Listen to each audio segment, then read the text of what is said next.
Hello, TFR Nation, Gabe. And Nick, bring in the energy, Gabe. I love it. Oh man, and we are reacting today, guys. I'm super excited for this one. Brand new Netflix property trailer just dropped for it called Varsity Blues. Now it's funny. Nick's like Varsity Blues, like the football movie. It's a Varsity Blues. sequel? Varsity Blues was awesome, wasn't it? That movie was out of control, dude. Those players were out of control. I like the Do one. you think that movie would still be popular today? Because it's not one of my favorite movies. I'm not going to lie. You have some famous scenes, right? You have the whipped cream scene, and you have like some really sad moments, like with the linemen and whatnot. But I mean, how much of that success was because it had Dawson and from Dawson's Creek? It had the girl who actually was in Dawson's Creek with the whipped cream, but she was in other things. How much do you think it was because of that? Or do you think it was just people just loved the movie? Well, it was some good actors in there for sure, Dawson from Dawson's Creek, but I think it was a good story. And again, those people that don't understand that college football is an institution in this country, either ain't ever been to the South, ain't never lived in the South, because down South, it's religion. We got coworkers that work with us that's like, listen, on the seventh day, God took off to watch football, to watch college football. You know what I'm saying, bro? Like, it's that serious, you know what I mean? Like, family rivalries, the Hatfield and McCoys over college football. That's how big it is. And, even though Varsity Blues, the one we're about to react to, is a little different, it does also have to deal with college. And I'm so excited for this documentary that they can't have coming out. Netflix has some unbelievable documentaries, man. Tiger King. Those of you that haven't seen the Tiger King, I'm telling you, they had the Night Stalker. They've got tons of documentaries that are great, but off the top of my head, Tiger King, The Night Stalker, recently the Cecil Hotel, and now Varsity Blues. I'm super excited for this. Nick, give us your thoughts, my friend. Dude, you're so right about Netflix and their documentaries. I live for their documentaries. I absolutely love them. And I don't want to sound like one of those guys like, I'm only documentary and nothing else. No, I love all kinds of stuff, even the nonsense and whatever. But the documentaries I really enjoy. You mentioned The Night Stalker. I watched it all in one night because it's only 4 episodes. Very, very captivating. I'm watching one right now. Oh, gosh, I can't remember right now. But I'm watching another one around that vein. And, it's about the Innocent Man. The Innocent Man. I'm watching that right now. But anyways, they're fantastic. Just real quick, before any Varsity Blues fans hate me out there, I forgot Paul Walker was also in that film, right? You had John Voight also in that film. So it wasn't, and Scott Conn, who's from Hawaii Five-0 and, the Ocean's movies. Anyways, a lot of good actors in that movie.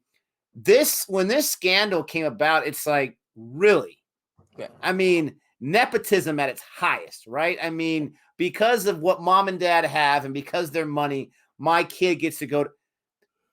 There are so many options out there for college, right? If you're not super rich, then you go to a 4-year school as long as your grades aren't too bad. If you don't have you go to, junior college.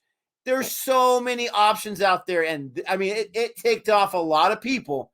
Right. And I'm excited to check out this trailer to see what this documentary is all about because I'm going to watch. Let's go ahead and check out this trailer reaction for Operation Varsity Blues, the college admission scandal in 3, 2, 1. All of our friends are only talking about one thing, and it's this story. An FBI investigation called Operation Varsity Blues. Georgia Tech, USC, UCLA, and Rick Singer, the mastermind behind the entire operation. Is there any risk that this thing blows up in my face? Wow. Hey, Rick. Hey there. Is this a good time? Yeah, it's good for me. Rick, I had a question for you. It's just you and me. Is that kosher? Absolutely. I just wanted you to walk me through the whole thing again. Oh, Matthew Modine. We help the wealthiest families. So it's recreated, not a documentary. So I've done 761 what I would call side doors. The front door means getting in on your own. So I've created this kind of side door in because my families want a guarantee.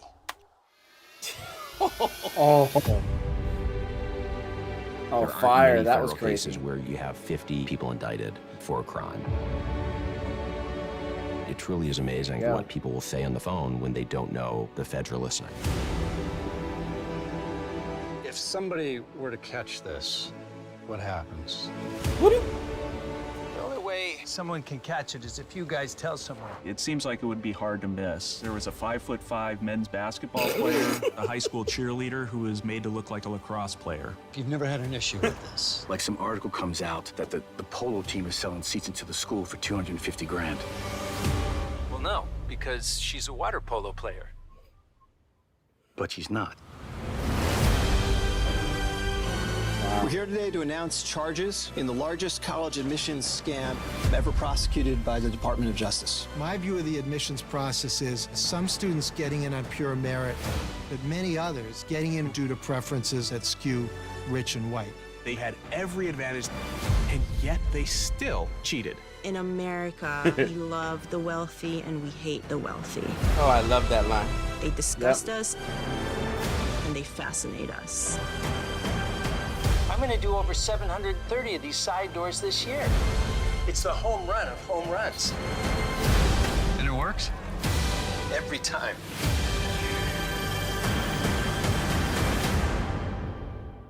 Okay, so it looks like it's just a film there, but Right. it's super easy to get holier than thou and judgmental, right? Right. This is what I'm taking away from that trailer and what I'm most interested in finding out. I want to know the process, not because I want to learn it and become the next Rick Singer. I want to know what system did this guy come up with and who all was involved from colleges and whatnot. Because, Gabe, if I have a business plan where I'm going to help the rich get into school, I'd have to have some connections for that to work out. Or why would you come to me, some guy who's an elementary school teacher who runs, a very basic YouTube channel? Why would you come to me to help get your rich kid into college? I want to know how far does it go, because you see that check for 50 grand, like you're going to pay him 50 grand, whatever it is. Like, who else is involved? Because it can't just be him saying, hey, I got so-and-so's daughter that wants to go to your school. Okay, sounds good. I mean, that's what I'm most interested in as far as the investigatory part of it. But I love Matthew Modine. This guy is such an underrated actor. He's so great to hate in The Dark Knight Rises when he's trying to chase Batman. I'm going to get the Batman. I'm going to do something that Gordon couldn't. And then they chase him into the alley. You got the wrong animal there, sir. I mean, he's so fantastic, even back in his earlier days and everything he's done. I'm really excited because he's in it, because it looks like they're taking a serious approach to it, and because it's going to answer so many questions I have. Here's the thing. Having a son in college already and understood a little bit about what the process is, okay? And especially because he's an athlete. He's a student athlete. Colleges have so many scholarships they have to give away, right? Academic scholarships,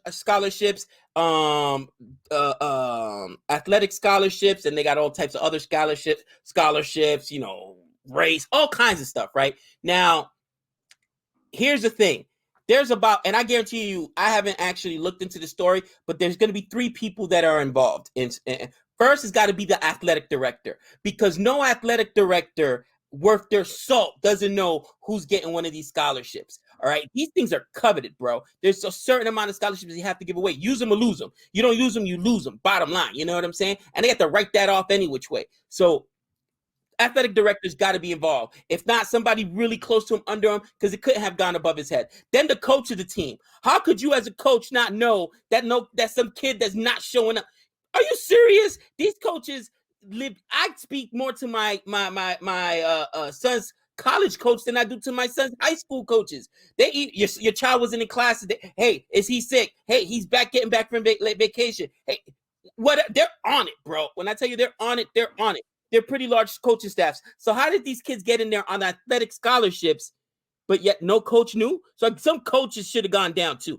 I don't remember hearing of any coaches going down. I remember Singer went down and he brought down a whole bunch of the parents with him, celebrities with them. But you were right. There are other people involved. Okay. And then the athletic director, the coaches of the team, and then of course it's got to be the admissions, bro, because I also have, like, there was something crazy where I do remember hearing in the story that kids were taking the SAT and the ACTs by themselves with no what do you call it, proctors and whatnot.